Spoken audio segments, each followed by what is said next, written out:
ဒီအရင်က bracket 2ကို Chinland Defense Force ဆိုမှကျွန်တော်တို့ပြန်ပြီးတော့သုံးလာရှိတယ်။အဲ့မှာကျွန်တော်ကလောလောအခုလက်ရှိဒါစစ်ဦးစီးချုပ်တာဝန်ထမ်းဆောင်နေတယ်ဆိုအရင်ကတော့ဒီတမ်ဟမ်မှုပေါ့ bracket 1 bracket 2ဖြစ်တဲ့ချင်းအခုကတော့ကျွန်တော်တို့ Chinland Defense Force နဲ့ဖြစ်လာတော့ကျွန်တော်ဒီ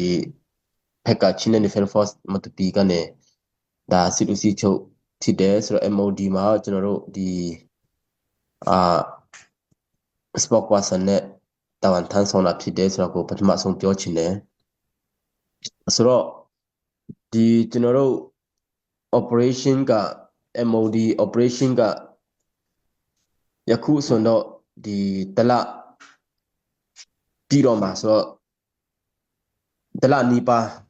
ကျွန်တော်တို့ရှိနေပြီတော့ကျွန်တော်တို့ဒီ MOD operation မှာအဓိကကျွန်တော်တို့ဒါတိုက်ပွဲဝင်တာကတနေရာပဲမဟုတ်ပဲနဲ့ဒီနေရာနှစ်ခုဖြစ်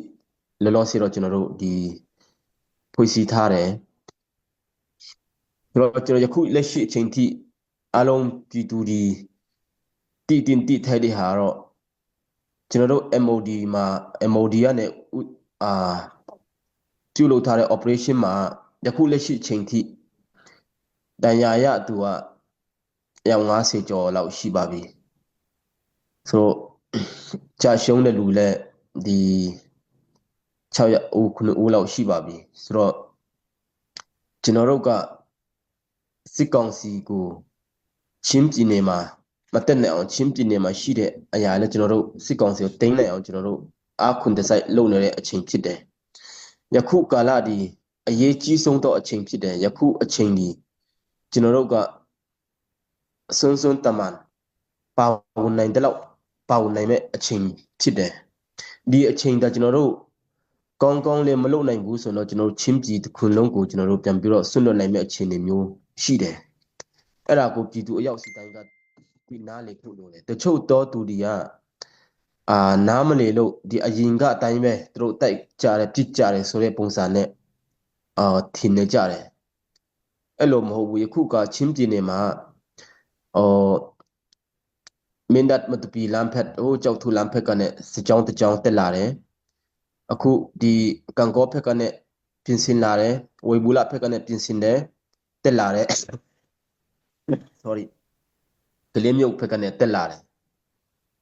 ကျွန်တော်တို့ကဒီချင်းဒီအောက်ပြည်နဲ့ဒီချင်းပြည်ကိုတက်လာတဲ့လမ်းကြောင်းမှန်သမျှမှာအကုန်လုံးခုစစ်ကောင်စီကနေရာယူထားတယ်အကုန်လုံးတက်လာကြတယ်ခုဒီအင်အားအလုံးအရင်နဲ့တို့တက်လာရင်တော့ကျွန်တော်တို့ကယခုချိန်မှာအင်အားအလုံးအရင်နဲ့ကိုစွန်းသမျှနဲ့ခုခံကာကွယ်မဲ့အချိန်ဖြစ်တယ်ဆိုတဲ့ဟာကိုအရောက်စီတိုင်းနားလေထားဖို့လိုတယ်ပြည်သူတွေကဆိုယခုချိန်မှာအရေးကြီးဆုံးကတော့ကျွန်တော်တို့မှာဒီ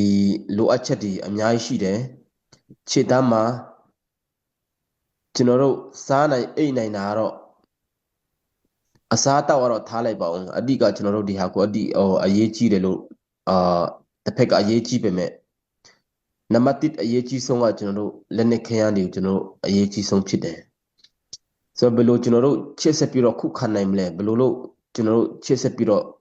တခြားခုခံရတဲ့တခြားမြို့တွေရောတင်းနိုင်အောင်ကျွန်တော်တို့ဘယ်လိုဆက်လုပ်မလဲဆိုတဲ့ဟာကကျွန်တော်တို့ဒါဗျူဟာကြလုပ်နေတဲ့အချိန်မှာ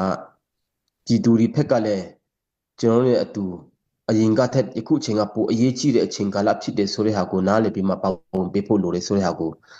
ပြန်ပြီးတော့ပြောချင်တယ်ဆိုတော့ကျွန်တော်တို့အနေနဲ့တော့စွန်းတမျှကျွန်တော်အားထုတ်ပြီးမှကျွန်တော်လှုပ်ထားရရှိတယ်ဒီတပ်အင်အားဖက်ကလည်းဒီရှိသမျှအင်အားကိုတုံးပြီးမှကျွန်တော်တို့ဒီဆောင်ရွက်နေတာရှိတယ်ယခုတချို့နေရာတွေမှာတော်တော်လေးစစ်ကောင်စီတွေတည်တဲ့နေရာတွေရှိတယ်ကျွန်တော်တို့လက်နဲ့ခရမ်းတွေတော်တော်လေးဒီပြန်ပြီးတော့တင်းထားတဲ့ဟာတွေလည်းရှိတယ်ဆိုတော့တစ်ဖက်ကအသက်ပေးတဲ့ဟာတွေရှိတယ်တန်ရာရတဲ့ဟာတွေရှိတယ်ဆိုတော့အရင်ကလို့ကိုတပ်ဖွဲ့နဲ့ကိုမတော်တော့ပဲနဲ့ MOD ကနဲ့အဓိကဦးဆောင်တဲ့အခါကျတော့ကျွန်တော်တို့ MOD ကိုအင်အားတောင်းဖို့လို့ဒီလိုငွေအင်အားလေးတောင်းဖို့လိုတယ်ဆိုတဲ့ဟာကိုဒီတို့ရောက်စတိုင်းကိုအတိပေးလို့ချင်တယ်ဆိုတော့အဓိကတော့